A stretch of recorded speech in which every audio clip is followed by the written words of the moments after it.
Assalamualaikum warahmatullahi wabarakatuh. Sugeng di sini.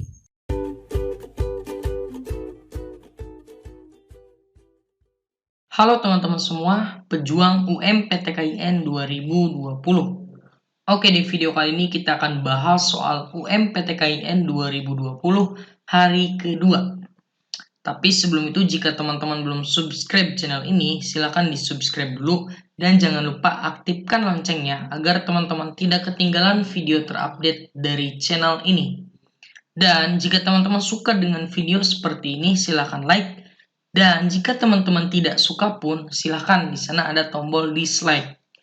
Oke teman-teman, langsung saja kita ke nomor 1. Nah, sebentar.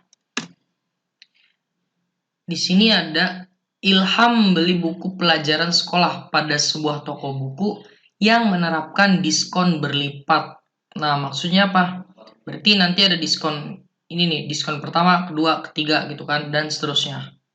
Untuk setiap pembelian satu paket buku. Besaran diskon sebesar 40% tambah 30% ditambah 20%. Jika harga awal dari satu buku paket adalah 350.000, maka harga yang harus dibayar Ilham untuk pembelian satu paket buku pelajaran adalah berapa? Oke teman-teman, untuk diskon berlipat ini teman-teman nggak bisa langsung digabungin, misalnya 40 tambah 30, 70 tambah 20, 90 gitu. Jadi diskonnya 90%. Enggak kayak gitu ya.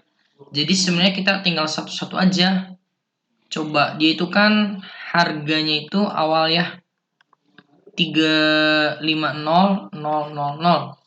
Nah, coba kita diskon dengan 40%. Nah, arti dari diskon 40%, teman-teman sebenarnya tinggal dikalikan, kemudian nanti hasilnya kita ini itu dikurangi dengan hasil yang setelah dikalikannya. Tapi kan itu lama. Nah, gini aja teman-teman. Karena diskon 40%, jadi kita bayar itu sebenarnya 60% gitu ya. Nah, 60% kalau kita kalikan dengan ini berapa? Oke ya, kita ambil angka depannya aja ya, karena dia itu angkanya beda-beda kan. Nah, kita ambil angka depannya aja, 35 kali 6. Berapa teman-teman?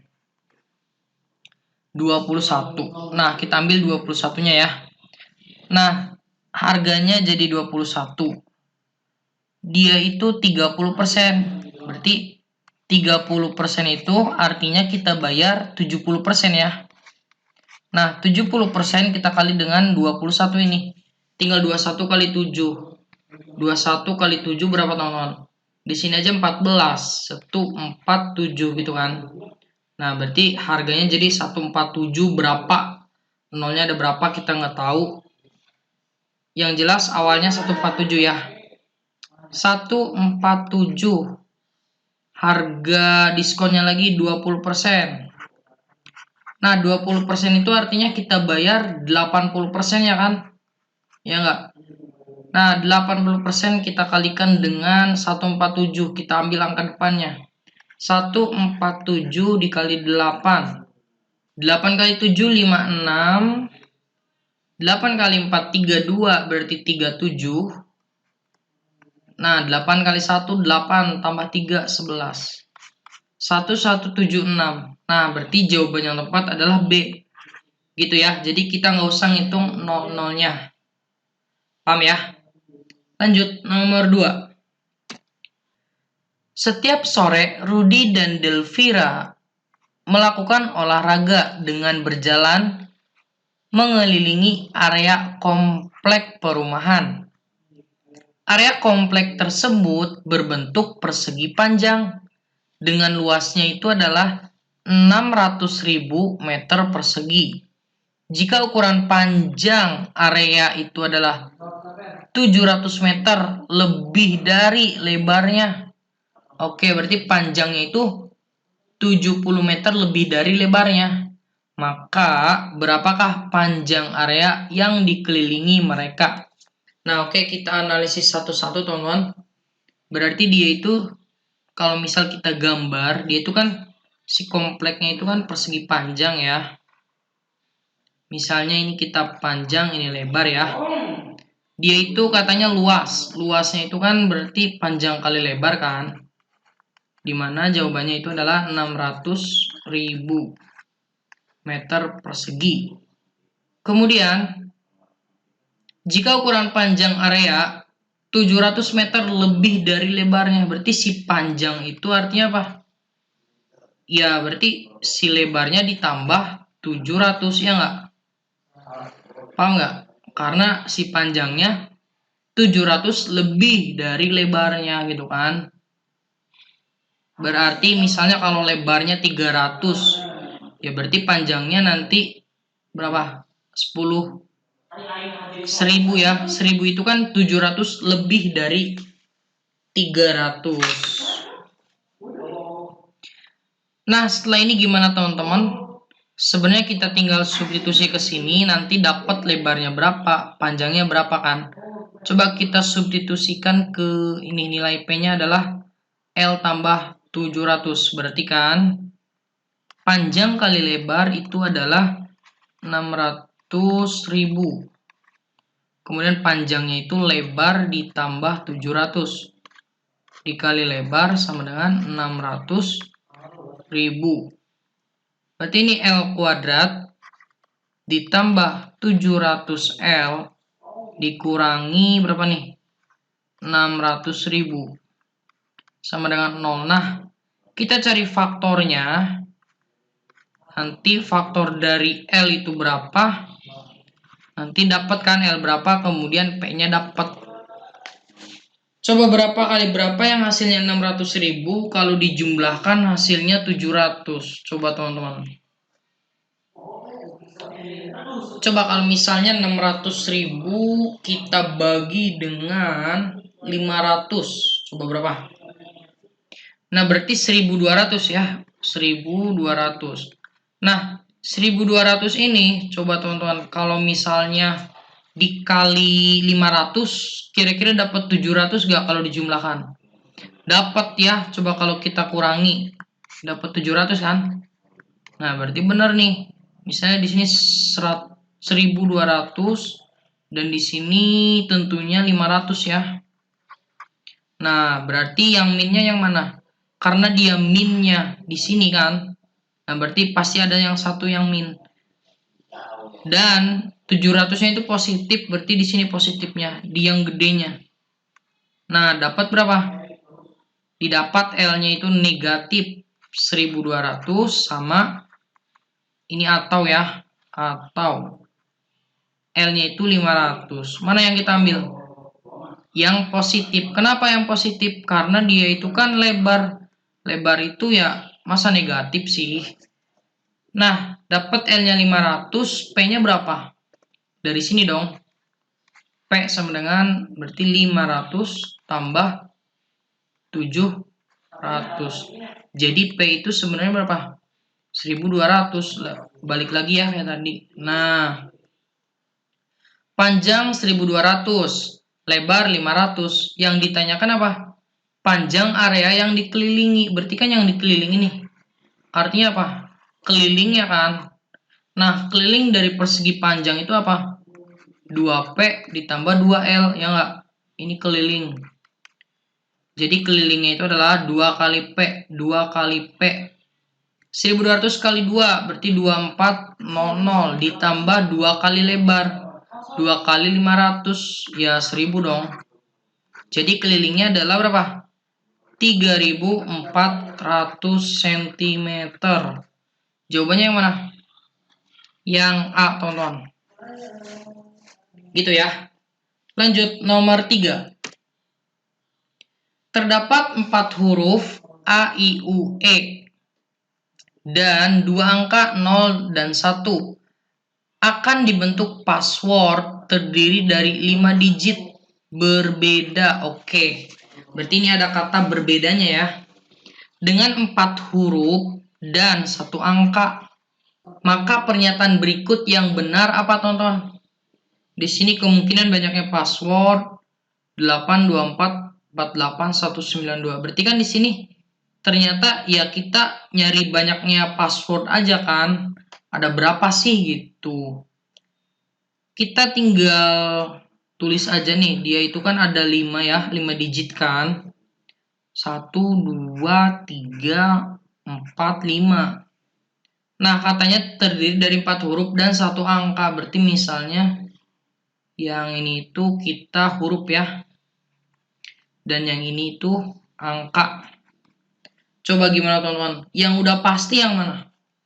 Yang angka, karena angka itu kan cuma 2 nih, 0 sama 1. Ya udah berarti di sini dua-duanya kan. Nah, gitu. Dan untuk yang huruf berarti kan di sini ada A, I, U, E. Nah, boleh nggak semuanya di sini masuk di digit pertama? Boleh ya. Berarti ada 4. Nah, 4 boleh masuk. Nah, karena dia ada kata berbeda, berarti di sini nggak bisa diulang dong. Berarti misalnya yang A nih udah masuk sini, berarti nggak boleh lagi masuk sini. Ya kita kurangi 1 aja kan, berarti tinggal 3. Nah, lanjut ya tinggal 2 di sini kan. 2 ya kurang 1 lagi, tinggal 1. Tinggal kita kaliin teman-teman. 4 kali 3 12. 12 kali di sini 2 kali 2 4. 4 kali 12 berapa? 48. Maka kemungkinan banyak password yang terbentuk adalah 48. C. Paham ya? Nomor 4. 2/3 dari 3/4 bilangan adalah 20. Berapakah bilangan tersebut? Oke, karena dia dari itu ya kali aja teman-teman. Berarti 2/3 dari 3/4 bilangannya itu misalnya X ya. Sama dengan atau adalah 20. Nah, X itu berapa? Ya udah kita tinggal kerjain. 3 bisa kita coret, 4 bagi 2. 2 bagi 2 1, 4 bagi 2 1. 4 bagi 2 2 ya. Berarti sisanya 1/2.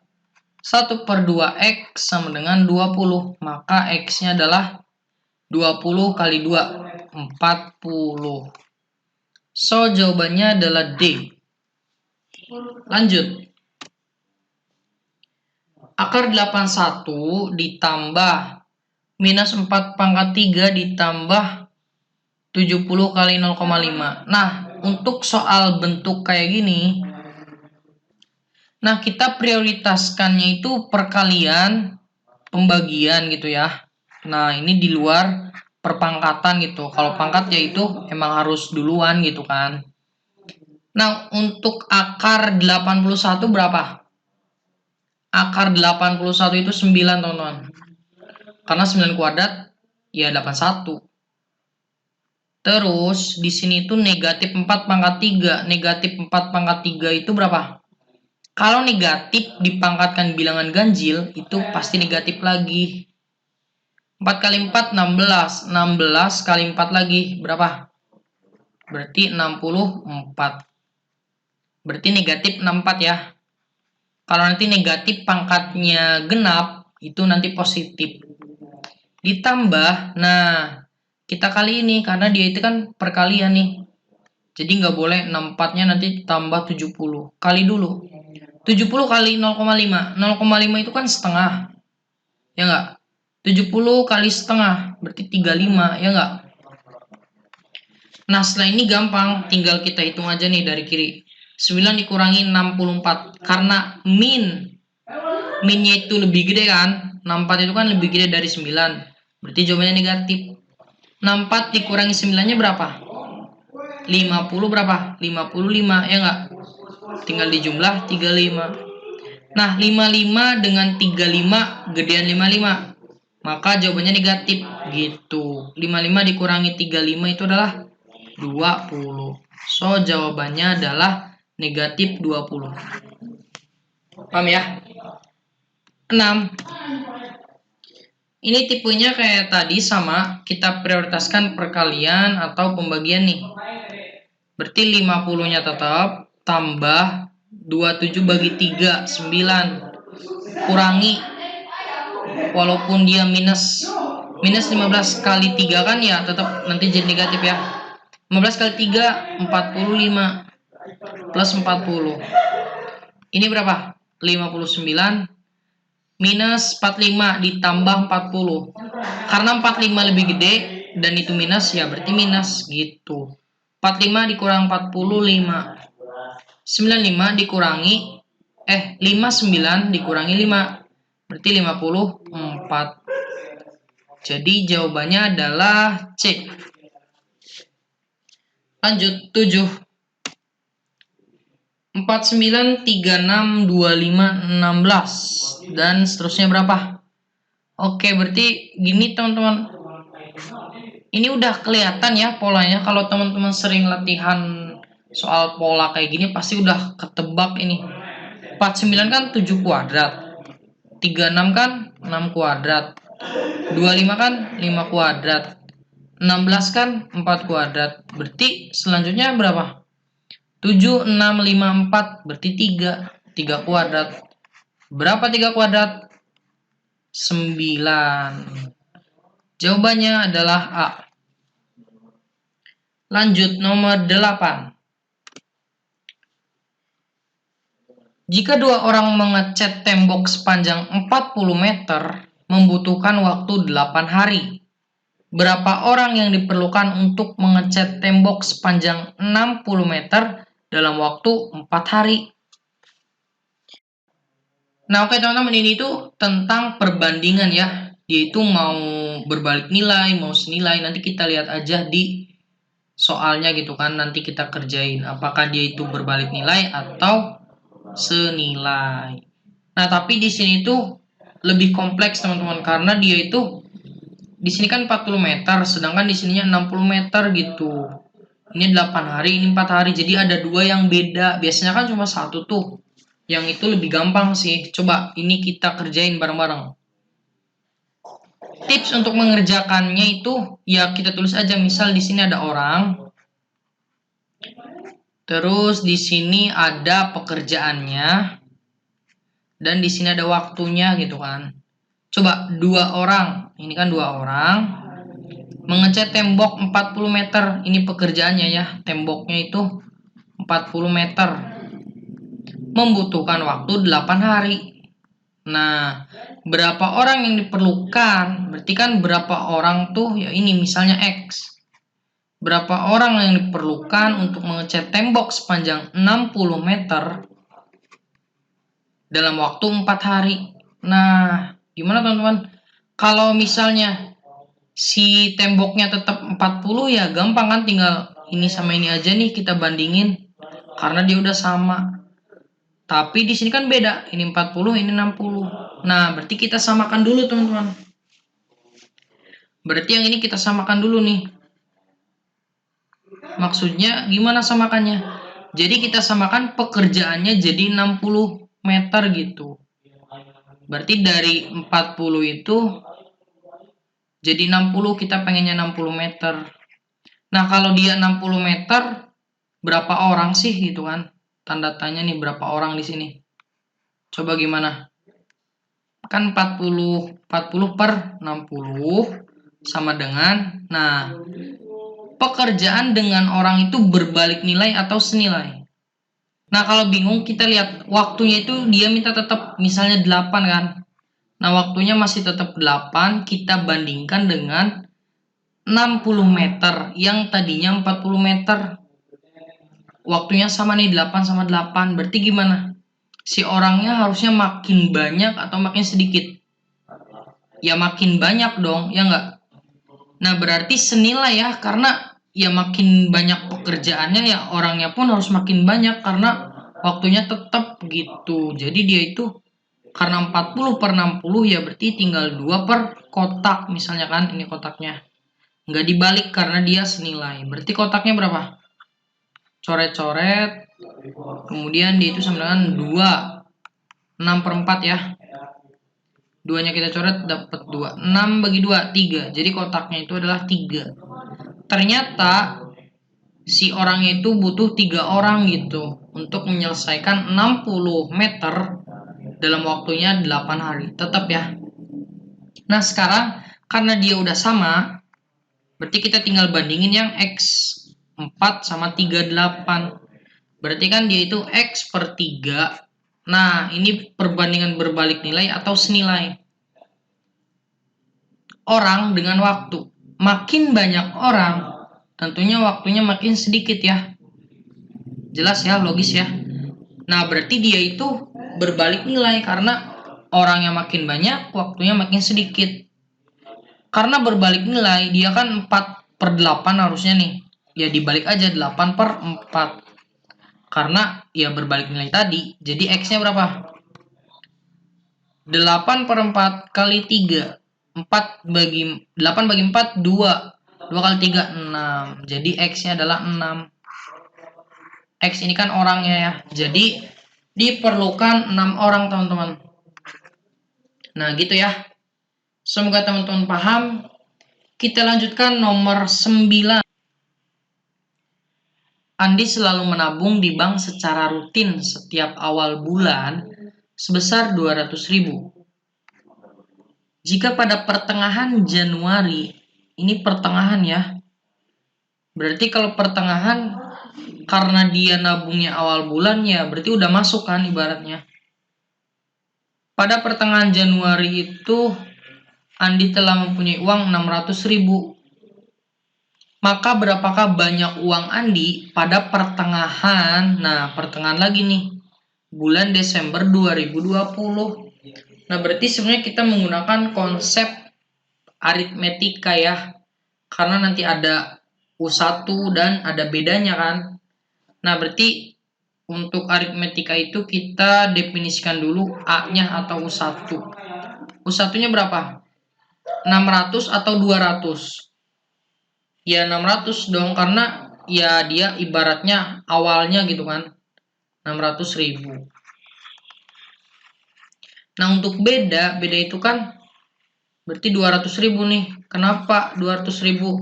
Karena ya tiap bulan nanti nambah 200, nambah 200. Nah, itu beda. Yang ditanyakan itu apa? Banyaknya uang Andi pada pertengahan bulan Desember. Nah, berarti dia itu UN ya. Enggak SN. Kalau SN itu jumlah.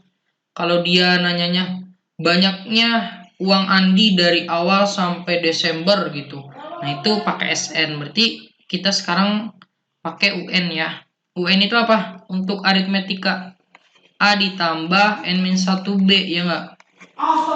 Nah, untuk UN-nya, N-nya berapa, teman-teman? Karena bulan itu ya, dan Desember itu ya bulan ke-12, berarti N-nya 12, ya enggak? Jadi U12 sama dengan A-nya 200 ditambah berarti 11 ya, N-1. Langsung aja 11 kali bedanya 200. Nah, gitu kan. 200 dikali 11 berapa tuh?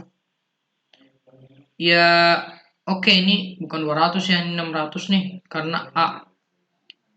600.000 ditambah ini berapa? 22 ya. 22,00,000. Nah, kita jumlahkan dapat berapa? 2,800,000. Jadi jawaban yang paling tepat adalah D. Uang Andi pada pertengahan bulan Desember itu adalah Rp2.800.000. Next. Jika P sama dengan 3, Q sama dengan 4, Q tambah 2R sama dengan 8, maka berapakah nilai dari P tambah Q tambah R? Oke. P-nya 3, Q-nya 4, Q ditambah 2R itu adalah 8. Karena Q-nya 4, ya masukin aja. 4 ditambah 2R sama dengan 8. 2R sama dengan 8 dikurangi 4. Ya nggak? 4. Jadi R-nya adalah 2 dikali berapa yang hasilnya 4? Ya dikali 2 dong. Nah, R-nya 2, Q-nya 4, dan P-nya adalah 3. Jadi kalau ditanya P tambah Q tambah R itu berapa? 3 tambah 4 tambah 2. 7 tambah 2. 9. B. 11. Jika X di antara 3 sampai 7 dan Y di antara 8 sampai 9, maka persamaan yang benar. Gimana nih? Coba kalau X di antara 3 dan 7 itu berapa aja sih? Ya udah 4, 5, 6, 7 nggak masuk ya karena nggak sama dengan. Nah, untuk Y itu kan antara 8 sama 9. Ya udah misalnya 8,5 dan berapa? 8,6, 8,7. Dan ini udah apa ya? Udah menjelaskan bahwa si X itu lebih kecil daripada Y, ya nggak? Karena si X kan kalau nggak 4, 5, kalau nggak 5, 6. Itu tuh ya lebih kecil daripada 6, 8,5. Jawabannya yang B, teman-teman. Itu aja. 12. Jika X dan Y adalah bilangan negatif, oke ini ada syaratnya ya, X, Y-nya negatif, yang memenuhi persamaan ini dan ini, maka persamaan yang benar. Oke, kita lihat aja teman-teman. Negatif 6, X, negatif 4. Ini X-nya di antara negatif 6 dan negatif 4. Berapa? Negatif 5, ya nggak? Nah, lagi. Untuk negatif 9, Y negatif 7. Jadi Y-nya berapa? Di antara negatif 9 dan negatif 7. Berarti negatif 8. Nah, dari sini kita bisa simpulkan nggak? Hubungannya gimana? X-nya negatif 5, Y-nya negatif 8. Kalau dia X sama dengan Y nggak mungkin. Dan di sini X sama dengan 2Y. Ya nggak mungkin juga ya, ini kan nantinya negatif 16, berarti enggak. Antara ini nih, seper X, seper Y-nya lebih kecil atau lebih besar. Berarti 1 per negatif 5 dengan 1 per negatif 8 ini, coba yang mana yang lebih besar, mana yang lebih kecil. Oke, saya akan beritahu konsep dari pecahan. Kalau dia yang bawahnya itu lebih gede dan yang atasnya kan udah sama nih. Yang bawahnya lebih gede atau penyebutnya lebih gede, maka bilangan itu makin kecil. Ya nggak? Tapi kalau yang bawahnya lebih kecil, ya berarti nanti yang makin gede dong nilainya. Karena kan misalnya 1/2, jangan 1/2, 1/10 dengan 1/100, 1/1000. Berarti kan 1 dibagi 1000, ya makin kecil dong. Nah, berarti kesimpulannya makin gede yang bawah, yaitu nilainya makin kecil. Oke, negatif 5 dengan negatif 8, mana yang gede, mana yang kecil? Kalau di garis bilangan, negatif 5 itu kan di sebelah kanan ya. Di sini negatif 8. Jadi yang paling gede itu negatif 5, ya nggak? Nah, otomatis kalau yang di bawahnya gede, berarti dia kecil, gitu. Maka jawaban yang paling tepat adalah yang B. Seper X lebih kecil daripada seper Y. Oke, teman-teman, semoga paham. Untuk nomor 13 ini, jika X min Y kuadrat sama dengan 16 dan XY sama dengan 2, maka X kuadrat minus Y kuadrat berapa? Ini teman-teman tinggal kerjakan di kolom komentar ya. Teman-teman outlet dulu di buku teman-teman. Setelah itu hasilnya tulis di kolom komentar. Saya tunggu teman-teman. Nah, untuk pembahasannya kita cukupkan dulu di sini. Semoga video ini bermanfaat untuk teman-teman dan semoga teman-teman bisa masuk PTN yang diinginkan. Amin amin ya robbal alamin. Sampai ketemu di video selanjutnya. Wassalamualaikum warahmatullahi wabarakatuh.